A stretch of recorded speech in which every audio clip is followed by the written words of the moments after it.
देखिए बेटा, शुरू करेंगे कोऑर्डिनेट ज्योमेट्री, है ना। पहले थोड़ा इसका बेसिक जान लो, जो कि आप लोगों ने ना पहले सीखा हुआ है, थोड़ा सा 9th में, थोड़ा और थोड़ा सा 8th में। दो बच्चों में पता होना चाहिए, आपने पढ़ा होगा। हमारे पास एक होता है इस प्रकार का, इससे बोलते हैं, क्या बोलते हैं इसको, कार्टेशियन प्लेन। ठीक है, ये हमारे पास कार्टेशियन प्लेन है। कोई हिंदी मीडियम का है ये ना, ठीक है। और ये हमारे पास ये एक्स एक्सिस है, और ये क्या हमारे पास वाई एक्सिस। आप लोग जानते हैं ये हमारे पास कौन सा क्वाड्रेंट है, फर्स्ट, ये कौन सा है, सेकंड, ये है थर्ड, ये हमारे पास है फोर्थ। अब आप लोग ये भी जानते हैं बाबू, अगर मैं, ये मेरे पास एक्स एक्सिस है, अगर मैं यहाँ पर काउंट के लिखूँ तो यहाँ प्लस का 1 आएगा, प्लस का 2, प्लस का 3, प्लस का 4। वही बाईं साइड आऊँ, माइनस का 1, माइनस का 2, माइनस का 3, माइनस का 4। अगर ऊपर जाऊँ बेटा, प्लस का 1, प्लस का 2, प्लस का 3। नीचे आऊँ, माइनस का 1, माइनस का 2, माइनस का 3। अब आप देखें इस साइड x की वैल्यू क्या है, सारी पॉजिटिव है, और y की वैल्यू सारी पॉजिटिव है, यानी x भी प्लस का है, y भी प्लस का है। ये जो हमारा फर्स्ट क्वाड्रेंट होता है, इसमें साइन आते हैं प्लस प्लस, यानी कि x की वैल्यू प्लस होगी, y की भी प्लस। ये जो बेटा हमारे पास सेकंड क्वाड्रेंट है, यहाँ पर x की वैल्यू आ रही है निगेटिव में, और y की वैल्यू आ रही है पॉजिटिव में, यानी यहाँ पर x की वैल्यू माइनस है, y की वैल्यू प्लस है, तो हो गया माइनस प्लस, है ना। ये सेकंड क्वाड्रेंट। थर्ड क्वाड्रेंट देखेंगे आप, x भी माइनस है, y भी माइनस है, यानी माइनस माइनस। फोर्थ क्वाड्रेंट है, x पॉजिटिव है, y निगेटिव है, प्लस माइनस। ये तो हमारे 4 क्वाड्रेंट हो गए। अब इसमें बच्चे क्या करना, आपको ध्यान इस बात का रखना है, मैं इनको एक बार लिख देता हूँ। जैसे मान के चलो कि, है ना भाई, प्लस प्लस ये फर्स्ट क्वाड्रेंट में आ जाएगा, माइनस प्लस सेकंड क्वाड्रेंट में आ जाएगा, माइनस माइनस थर्ड में आ जाएगा, और प्लस माइनस फोर्थ में आ जाएगा। और बेटे जहाँ पर, जिस पॉइंट पर x एक्सिस और y एक्सिस, जिस पॉइंट पर x एक्सिस और y एक्सिस एक दूसरे को मिलते हैं, ठीक है, उस पॉइंट को क्या बोलते हैं, ओरिजिन। ठीक है जी। तो मैं ऐसे बोलना चाहूँगा, हम ऐसे लिख सकते हैं कि the point where x axis and y axis intersect each other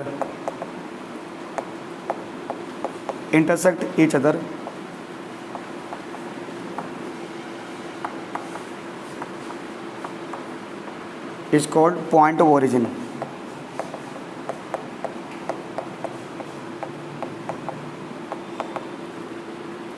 है ना, ये पॉइंट ऑफ ओरिजिन हो गया, यानी ये पॉइंट जहाँ पर x एक्सिस और y एक्सिस एक दूसरे को इंटरसेक्ट करते हैं, उसे बोलते हैं पॉइंट ऑफ ओरिजिन। अब ये जो पॉइंट ऑफ ओरिजिन होता है बेटा, ये जो पॉइंट ऑफ ओरिजिन है, तो जो इसके कोऑर्डिनेट होते हैं,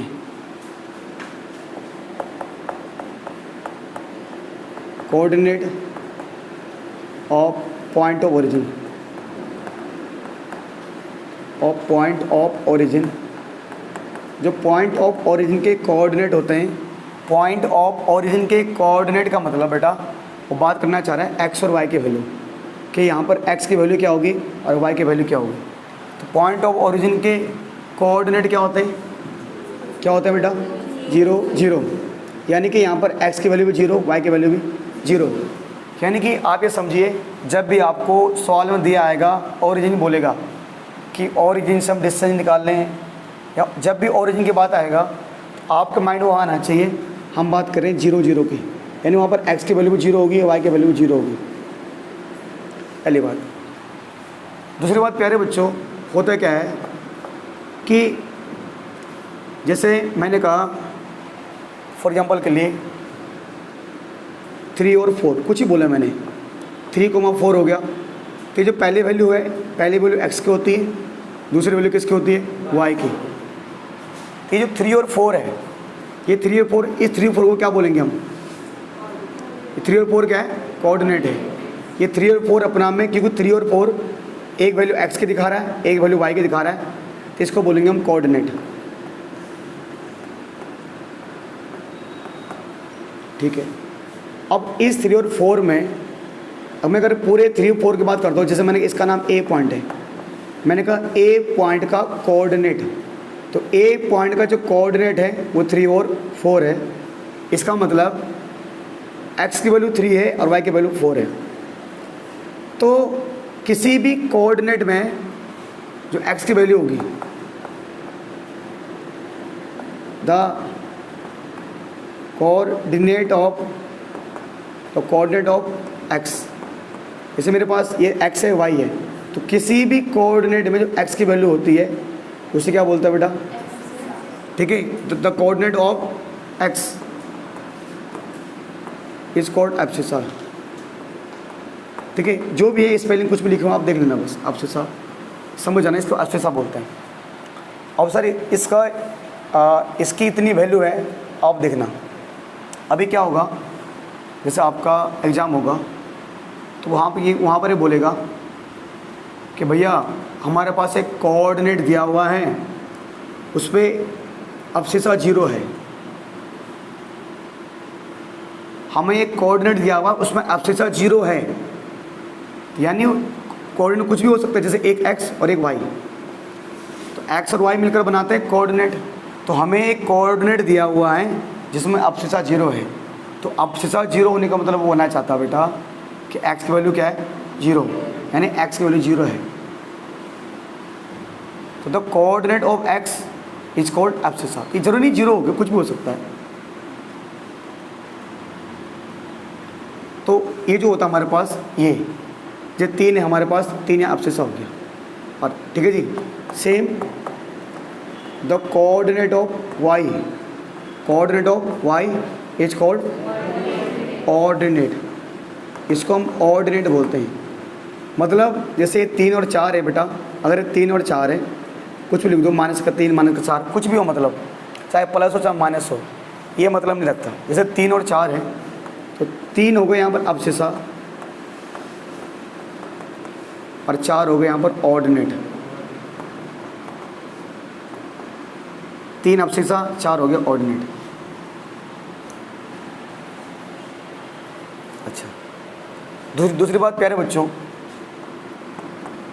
तो 2 चीज़ मुझे ध्यान रखना है कि किसी भी कोऑर्डिनेट में चाहे कोई सा भी हो, उसमें जो x की वैल्यू वो एब्सिसा, जो y की वैल्यू वो ऑर्डिनेट।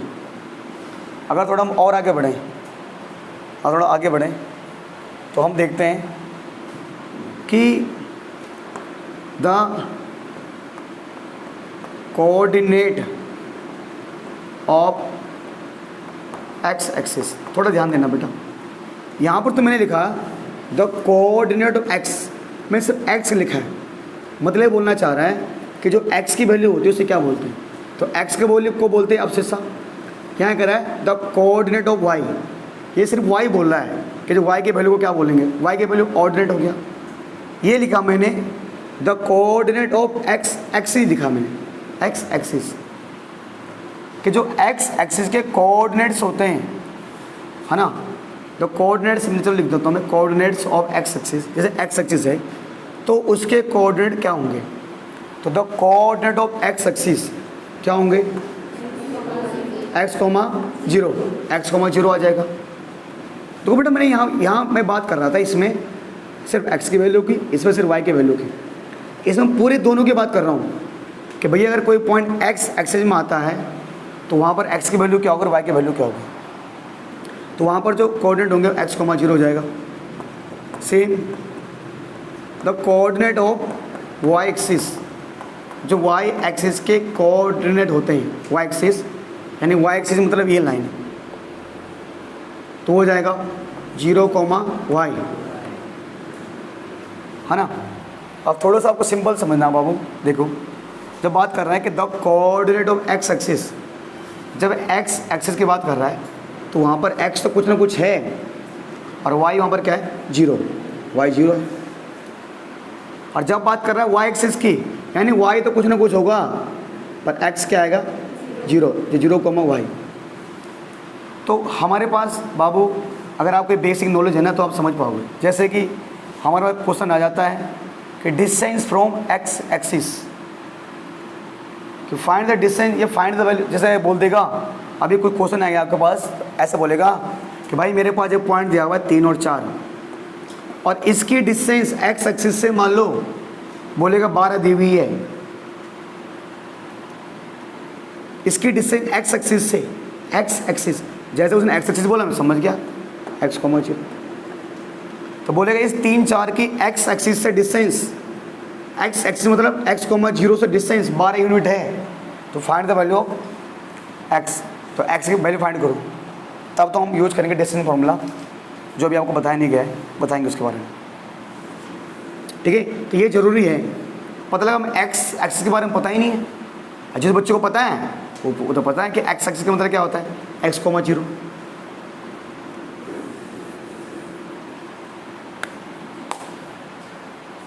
देखो बेटा जैसे मैं यहाँ लिख रहा हूँ, मान लो अब आपको मैं देखता हूँ कौन बच्चे किसको पता, बच्चों को कितना पता है। तो कुछ जैसे मैंने मान लिया फॉर एग्जाम्पल के लिए कि मैंने लिखा -3,4। अब भाई हमें ये बताना है कि ये कहाँ पर आएगा, ये एक्स एक्सिस में आ रहा है, वाई एक्सिस में आ रहा है, फर्स्ट क्वाड्रेंट में, सेकंड में, थर्ड में, फोर्थ में। तो भैया आपने देखा एक्स यहाँ माइनस है, वाई यहाँ प्लस, माइनस प्लस, तो अगर हम माइनस प्लस देखें, माइनस प्लस कहाँ आ रहा है, सेकंड में, ये सेकंड क्वाड्रेंट में आएगा, है ना हिमानी। हिमानी आपने कहा 4,-2, हिमानी कहाँ आएगा, हिमानी एक्स प्लस का है, वाई माइनस का है, यानी प्लस और माइनस, तो प्लस माइनस कहाँ आ रहा है बेटा, फोर्थ में, ये फोर्थ में आ जाएगा। बेटा जैसे मैंने कहा कि -3,0, अब जो -3, तो आप यहाँ साइन मत देखो बाबू, आप यहाँ देखो कि एक बंदा क्या आ रहा है, जीरो, तो जीरो कौन है, वाई जीरो, तो जब वाई वाला जीरो होता है वो कहाँ आता है, एक्स एक्सिस में। साइन मत देखो बाबू, यहाँ पर साइन मत, ये भैया माइनस प्लस, ये यहाँ बोल दोगे माइनस प्लस, ये नहीं सर, ये हम जीरो देखो, जीरो है ना, ये जीरो मतलब ये एक्स कुछ है दिया हुआ है और वाई जीरो है, तो वाई जीरो कहाँ होता है, एक्स एक्सिस, ठीक है। मान लो आपको बोल दिया 0,2, 0,2, तो आप ये देखो ना यहाँ पर कौन जीरो है, एक्स, यहाँ पर एक्स वाला जीरो है और एक्स वाला जीरो कहाँ पर होता है, वाई एक्सिस में। दक्ष गुसाई जी बताइए आप कि 0,-5,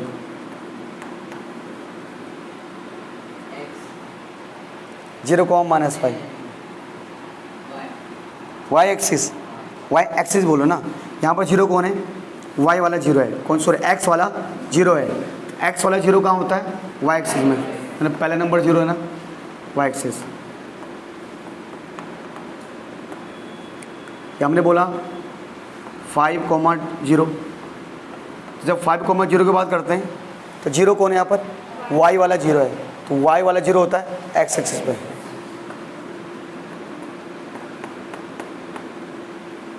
बाबू ये तो ना क्लास 9th का बेसिक, जो आप क्लास 9th में पढ़ के आए हो, ये तो वो है, ठीक है।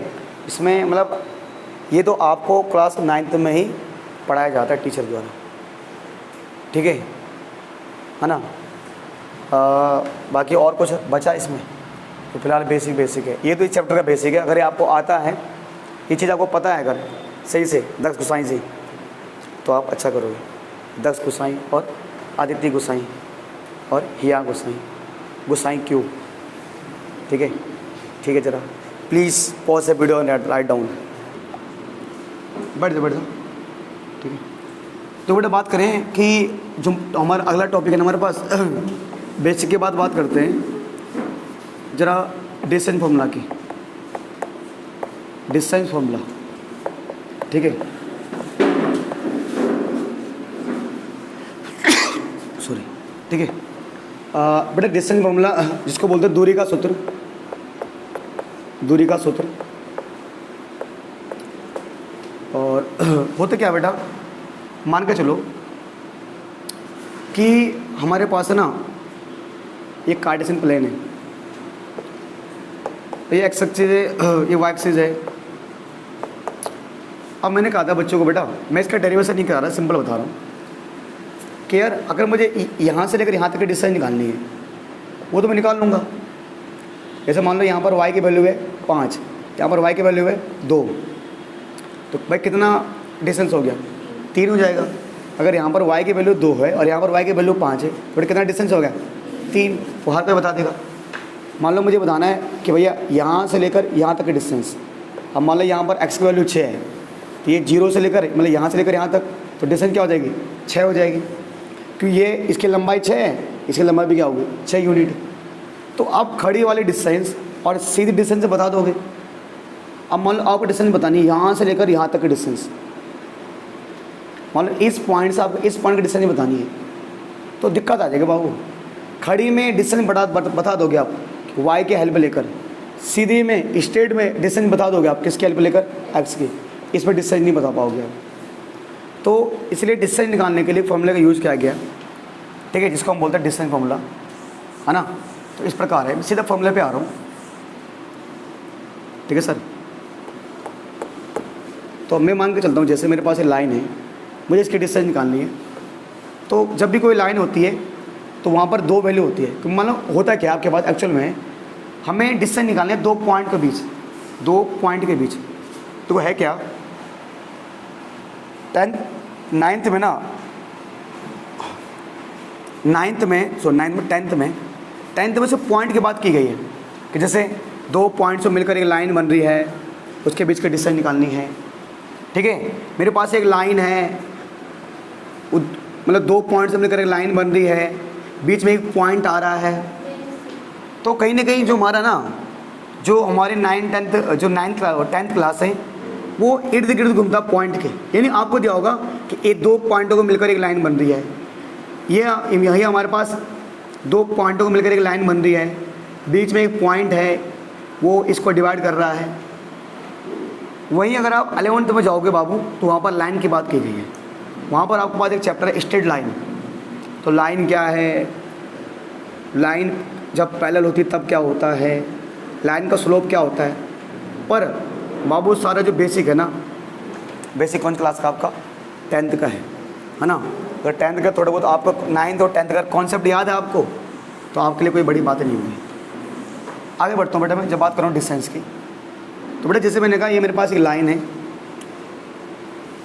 और यहाँ पर A पॉइंट आ रहा है, यहाँ पर B पॉइंट है। या मैंने 2 पॉइंट बोला, मान लो A और B, तो मैंने कहा A और B 2 पॉइंट है, A और B 2 पॉइंट है, इनको जोड़ने पर जो लाइन बनेगी मुझे उनके बीच की डिस्टेंस निकालनी है। तो मान लो बेटा कि जो x की वैल्यू, जो A पॉइंट है यहाँ पर x की वैल्यू x1 है और y की वैल्यू y1 है। मान लो जो B पॉइंट है यहाँ पर x की वैल्यू x2 है और y की वैल्यू y2 है। मतलब कुछ नहीं है, x सिर्फ नाम दिए गए भाई। अब मुझे इनके बीच की डिस्टेंस निकालनी है। प्यारे बच्चों, यहाँ पर हम डिस्टेंस जो फॉर्मूला बन जाएगा हमारा डिस्टेंस निकालने का, अंडर रूट में x2 माइनस x1 का whole square plus y2 minus y1 का होल स्क्वायर। बस इतने से फॉर्मूला है, सब खत्म। सिंपल सा फॉर्मूला है, सब खत्म बच्चों। इसके साथ साथ अगर हम बात करें distance from origin, distance from origin कि अगर हमें ओरिजिन से डिस्टेंस निकालनी है, डिस्टेंस फ्रॉम ओरिजिन, ओरिजिन मतलब कि भैया आपको बताया था मैंने यहाँ से अगर हमें ओरिजिन से डिस्टेंस निकालनी है तो ओरिजिन से डिस्टेंस हमें पता है बाबू। जब ओरिजिन से डिस्टेंस निकालेंगे तो हमें पता है अगर ए पॉइंट और बी पॉइंट है तो ए और बी में से दोनों में से किसी भी एक के जो कोऑर्डिनेट होंगे वो क्या होंगे, 0 0, क्यों ओरिजिन के कोऑर्डिनेट क्या होते हैं 0 0। अगर ओरिजिन मैंने ए मान लिया ये होगा 0 0, भी तो कुछ भी हो सकता है ना। तो जैसे हम ए मानते थे ना कि ये x1 y1, तो x1 y1 0 हो गया, और ये मान लो x2 y2। तो यहाँ पर बच्चों को बोलता हूँ कुछ भी नहीं करना बाबू, यहाँ पर आपको ना सिंपल एक फॉर्मूला यूज़ कर देना बस। वो बाबू इसी से बना है कि सर क्या कर दो आप, x√x² + y²। ये किसी भी पॉइंट की अगर ओरिजिन से डिस्टेंस निकालना है तो √x² + y², ये ऑप्शन में, ये MCQ सवाल में आ सकता है आपके पास कि क्या बनेगा, ये बनेगा। तुम बोलोगे सर कैसे, देखो भाई इसी फॉर्मूले से बना है। मान लो x2 क्या है मेरे पास, कुछ भी है, तो जब x2 में क्या माइनस करोगे x1, तो x1 तो कितना है 0, तो x2 में 0 माइनस करोगे तो क्या आएगा x2 ही आएगा, तो x2 का होल स्क्वायर हो जाएगा। ऐसे y2 में जब माइनस करोगे y1 यहाँ पर कितना है 0, तो y2 माइनस 0 क्या आएगा y2 ही आएगा। इसलिए तुम बोलोगे भैया यहाँ पर y2 क्यों नहीं लिखा आपने, बात वही है यार, चाहे y2 लिखो या ना लिखो कोई दिक्कत नहीं है, ठीक है। दोनों फॉर्मूले सेम है बेटा, ये फॉर्मूला इसी से बना है, ठीक है। अच्छा ये तो बात होगा डिस्टेंस फॉर्मूला की। बात करते हैं बेटा सीधा, ठीक है। सर इसका एक छोटा सा क्वेश्चन कैसा, मान लो अगर एग्जाम में आए तो कैसा आएगा। अरे बाबू कुछ नहीं आएगा, जैसे हमें दे देगा, क्या दे देगा हमें बोलेगा हमारे पे एक लाइन है, इसका नाम है AB, मतलब 2 पॉइंट है, और मान लो इसका नाम है 3, इसका नाम है 2, इसका नाम है मान लो 5, इसका नाम है 7। कह रहे इनके बीच के डिस्टेंस निकालो। ये मेरे पास जो A और B पॉइंट दे रखे हैं, इनके बीच के डिस्टेंस निकालो। पर लाइट ऑन कर लो, बैठ जाओ, ठीक है। हमें बोले क्या करेंगे हम, सर ये हो गया x1, ये हो गया y1, ये हो गया x2, ये होगा y2, पर जगह लो फॉर्मूला कि सर x2 माइनस x1 का whole square plus y2 minus y1 का होल स्क्वायर, है ना।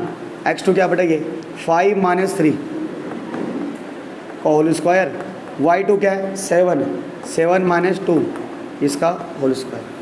तो बेटे कितना हो जाएगा, 5 माइनस 3 कितना होगा 2 का स्क्वायर, 7 माइनस 2 क्या होगा 5 का स्क्वायर।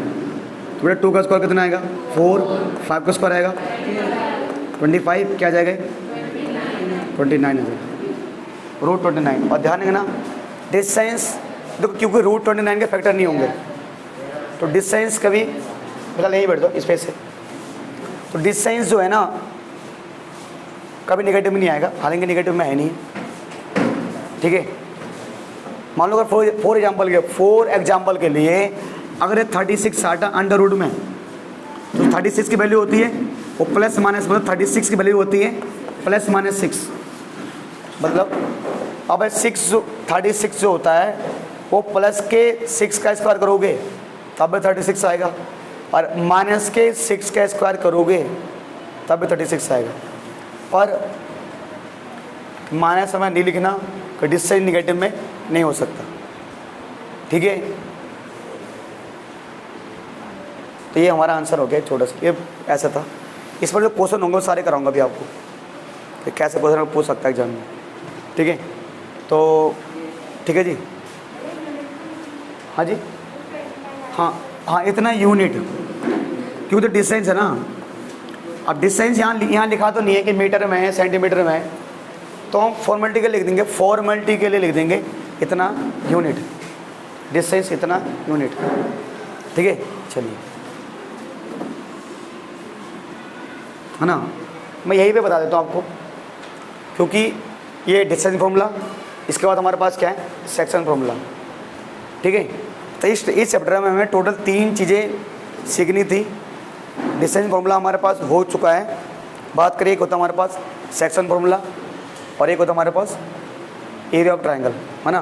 तो जो एरिया ऑफ ट्रायंगल था वहाँ से हमारे पास इस बार एग्जाम में सवाल आएगा नहीं, ठीक है, इस बार सिलेबस में है नहीं। तो बात करें अगर हम किसका सेक्शन फॉर्मूला की, है ना। सेक्शन फॉर्मूला में क्या होता है बेटा,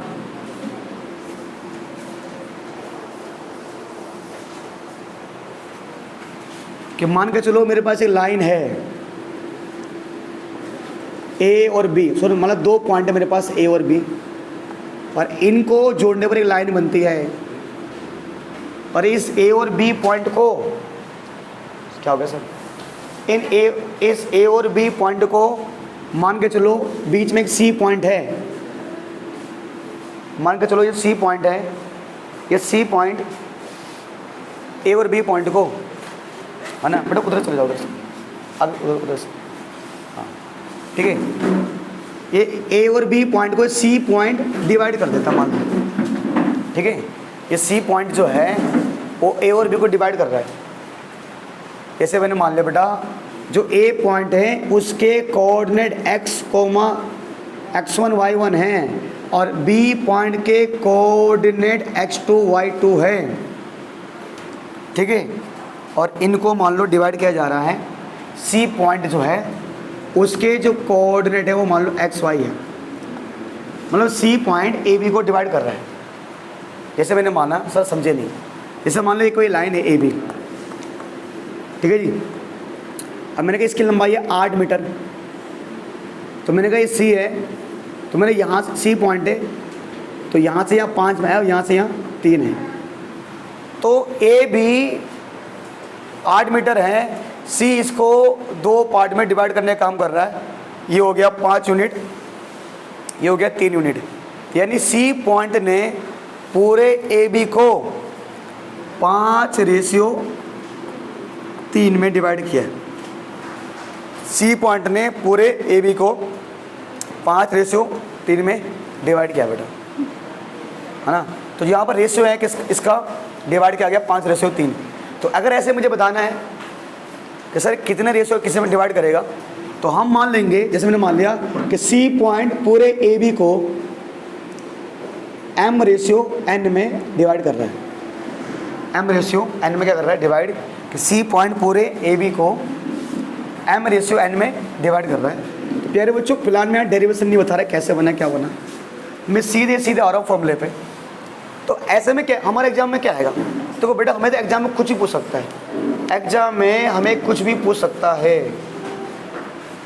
पर मेन फॉर्मूला ये है कि अगर बोले कि हमें कोई हमारे पास ए पॉइंट दे रखा है, बी पॉइंट दे रखा है, अब बोलेगा सी पॉइंट पूरे ए बी को m/n में डिवाइड करता है, तो हमें बोलेगा सी पॉइंट के कोऑर्डिनेट क्या होंगे, यानी x और y की वैल्यू निकालनी होगी।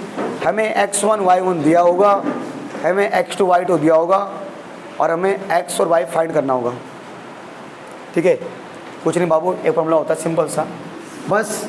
तो मान लो मुझे पहले x की वैल्यू निकालनी है, तो बेटे मैंने कहा x इक्वल टू, हमें x की वैल्यू निकालनी है तो हम करेंगे x इक्वल टू, मान लो मैंने यहाँ से लिया है x1, क्या लिया x1, तो क्योंकि x है तो सारे x वाले आएंगे, तो x1 के साथ मैं लूँगा n, क्या लूँगा मैं n, मतलब बाद वाला आएगा n आएगा, x1 के साथ n आया, प्लस x1 आया पहले, फिर n आया, फिर कौन आएगा x2, तो x2 के साथ क्या आ जाएगा m अपॉन में m+n।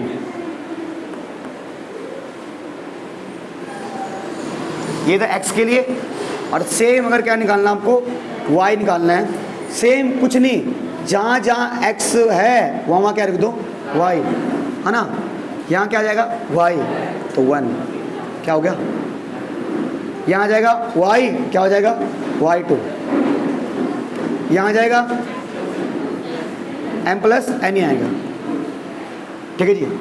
आपको बच्चों को अजीब सा लग रहा होगा बेटा, जब क्वेश्चन करेंगे तब समझ में आएगा सही से कि सर क्या कहना चाह रहे हो, कहाँ समझे, ठीक है। मान लो मैं एक सवाल लेता हूँ छोटा सा प्यारा सा, ठीक है।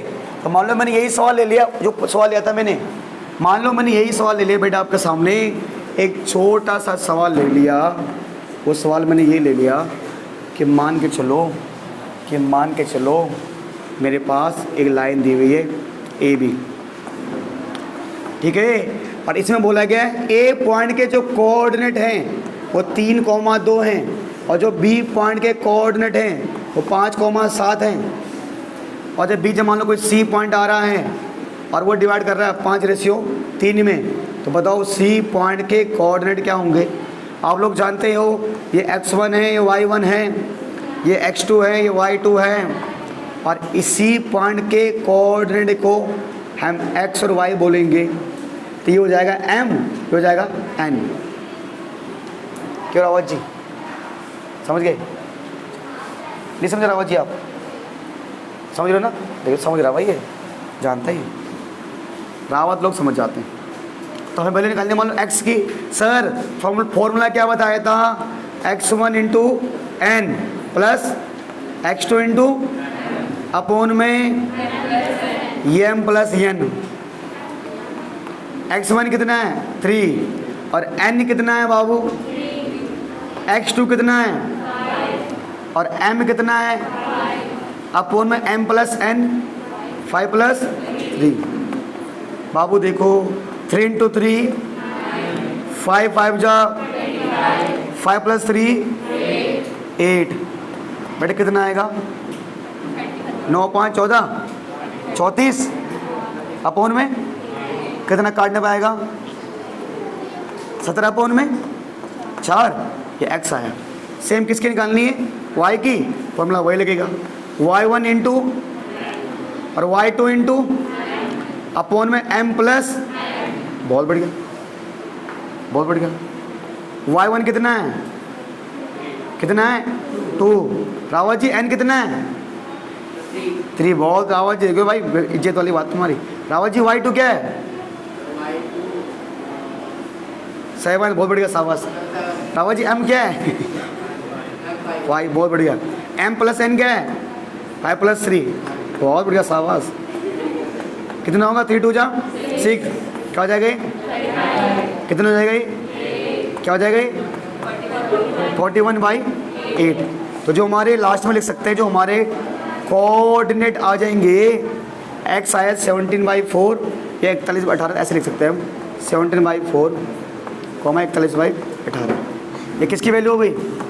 x और y की। ठीक है, ऐसा हमारे पास एग्जाम में पूछ सकता है ना। जब बात करते हैं हम सेक्शन फार्मूला की, ठीक है, तो इसी में ना एक थोड़ा सा और है, एक और देख लो। इसमें हमारे पास क्या आएगा ना, एक क्वेश्चन हमारे पास आएगा इसमें।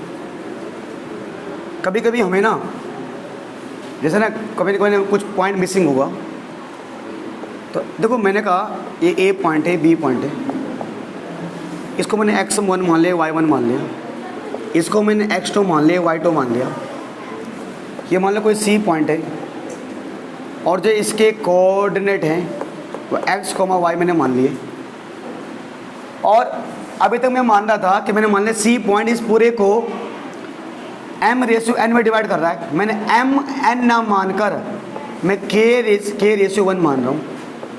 k/1 k/1 लेने से क्या होगा, सवाल सोल्व करना आसान हो जाता है, बस और कुछ नहीं। तो कभी कभी अगर हमें ये बताना हो, मान लो कभी अगर हमें कभी ऐसा सवाल दे दे कि हमें ए और बी पॉइंट के कोऑर्डिनेट भी गिवन है, सी पॉइंट के भी कोऑर्डिनेट गिवन है, और हमें एम और एन की वैल्यू निकालनी हो, तो उस केस में अगर हम k/1 माने तो शायद सवाल जल्दी सोल्व हो जाएगा। तो m/n मानो तो भी ठीक है, k/1 मानो तो भी ठीक है, कोई दिक्कत नहीं सवाल में, बात वही है। तो कभी कभी मैं लेट करूँगा k/1, कुछ नहीं किया मैंने, जहाँ पर m था वहाँ k आएगा, जहाँ पर n था वहाँ 1 आएगा, क्योंकि जो k/1 है ना वो अपने नाम में एक प्रकार का फ्रैक्शन है। बस एक हमारे पास एक क्वेश्चन आएगा बेटा, एक क्वेश्चन हमारे पास ये आएगा कि प्रूव करिए, मान लो जैसे मैंने मान लिया मेरे पास ए पॉइंट है, मेरे पास बी पॉइंट है, मेरे पास सी पॉइंट है।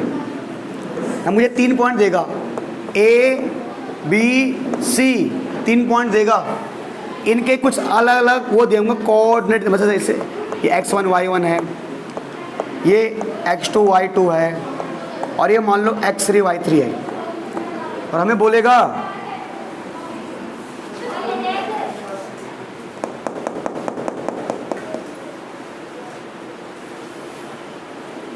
ठीक है, बोलेगा प्रूव करो कि ए बी सी जो तीनों पॉइंट आ रहे हैं, ये तीनों पॉइंट कोलिनियर हैं।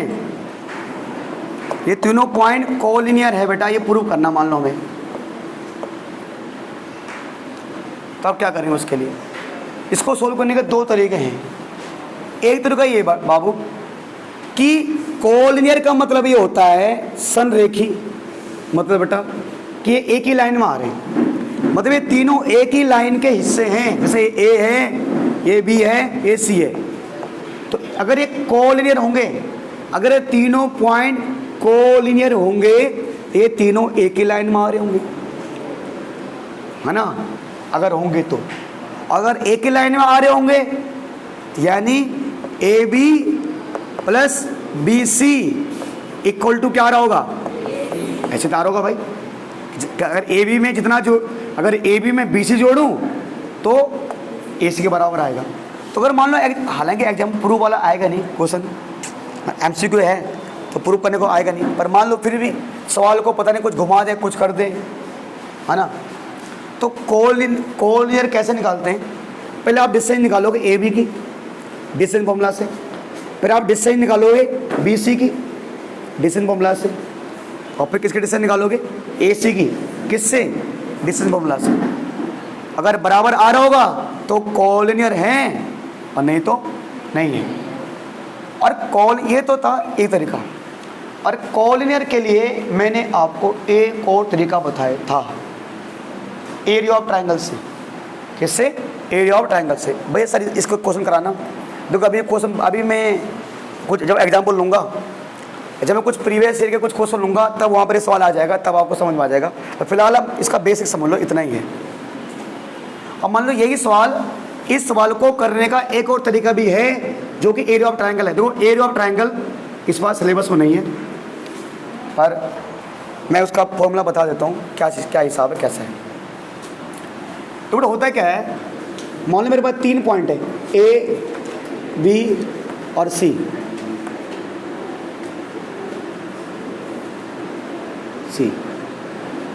अब इन तीनों पॉइंटों को जोड़ने से अगर एक ट्रायंगल बन रहा है,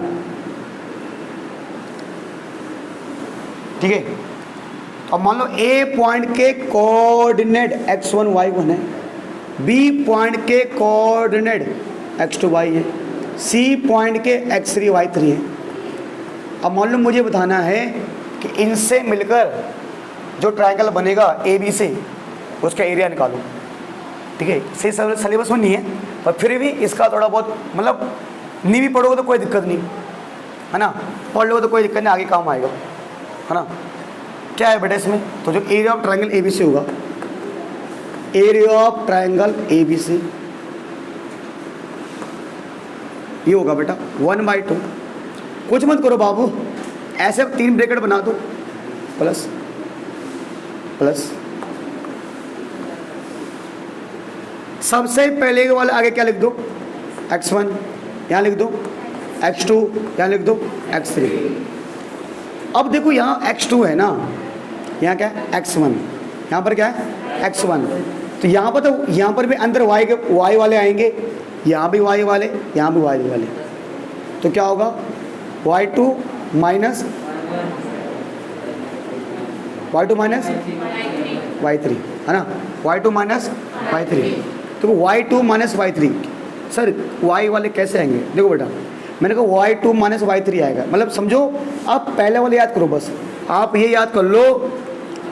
याद कर लो कि पहले वाले के बाहर x1, बाद में x2, बाद में x3, ठीक है? और ये याद कर लो बस पहले वाले में x2 माइनस y3 आएगा, बाकी तो आपको याद हो जाएगा। कैसे? तो y2 माइनस y3, ये कहाँ पर एंड हुआ है? y3, तो इसकी शुरुआत में क्या आएगा? y3। और एक चीज़ और गौर करो बाबू, जैसे यहाँ 1 है तो ये 2 और ये 3, है ना? फिर ये 2 ये 3, तो वो आएगा तो y गई, पर क्या आएगा? 1। क्योंकि जब x आ रहा है ना, जब x1 आ रहा है तो y वाला 1 नहीं आ रहा ना, जब x2 आ रहा है तो y वाला 2 आ रहा है यहाँ पर नहीं। अब तो y3 माइनस y1, ये एंड कहाँ पर हुआ है? y1, तो शुरुआत कहाँ से हो जाएगी? y1 से, ठीक है? तो y1 माइनस y2, तो 3 1 2, ये हो गया एरिया ऑफ ट्रायंगल। इससे आ जाएगा, है ना? ऐसे कोई सवाल नहीं आएगा। पर इस बार सिलेबस में नहीं आएगा ऐसा यहाँ से क्वेश्चन।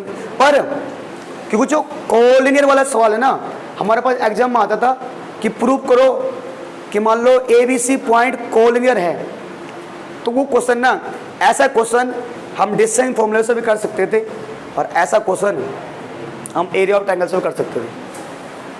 पर जैसे मैंने कहा बच्चों को, बेटा एक काम करो, तो सर ये बताओ, अगर ये जो बताया आपने ये सवाल, इसको हम एरिया ऑफ ट्रायंगल से कैसे करेंगे? देखो बेटा, सिंपल सी बात है, अगर ये तीनों पॉइंट कोलिनियर होंगे, क्या होंगे? कोलिनियर होंगे। अगर ABC तीनों एक ही लाइन में आएंगे, अगर मान लो कोलिनियर हैं, तो क्या ये ट्रायंगल बनाएंगे? बताओ, अगर 3 पॉइंट एक ही लाइन में आ रहे हैं तो ट्रायंगल बना सकते हैं? बताओ भाई, ट्रायंगल कैसे बनाएंगे? अगर तीनों पॉइंट अगर कोलिनियर हैं तो ट्रायंगल बनाएंगे नहीं। अगर मान लो A यहाँ पर और B यहाँ पर है, C यहाँ पर है, ये may be they will may create a triangle. पर if all point exist on the same line, तो क्या होगा फिर? ट्रायंगल क्या होगा बेटा? ट्रायंगल बनेगा। तो जब ट्रायंगल नहीं बनेगा, अगर तीनों पॉइंट एक ही लाइन में आ जाएं तो ट्रायंगल नहीं बनेगा, और अगर ट्रायंगल नहीं बनेगा तो ट्रायंगल का एरिया क्या आएगा? 0। क्या आएगा? 0। तो मतलब अगर मान लो ये आ जाए एग्जाम में कि भाई बताओ, ये बताओ कि ये ABC कोलिनियर है या नहीं, तो एक काम करना, ट्रायंगल का सूत्र लगा देना, फॉर्मूला। और अगर आंसर 0 आ गया, अगर आंसर 0 आ गया यानी कोलिनियर है। ये तीनों एक ही पॉइंट में, इसको अगर देखो, अगर तीनों पॉइंट जो ABC हैं, जो भी आपको दिया होगा उनको यहां पुट कर देना।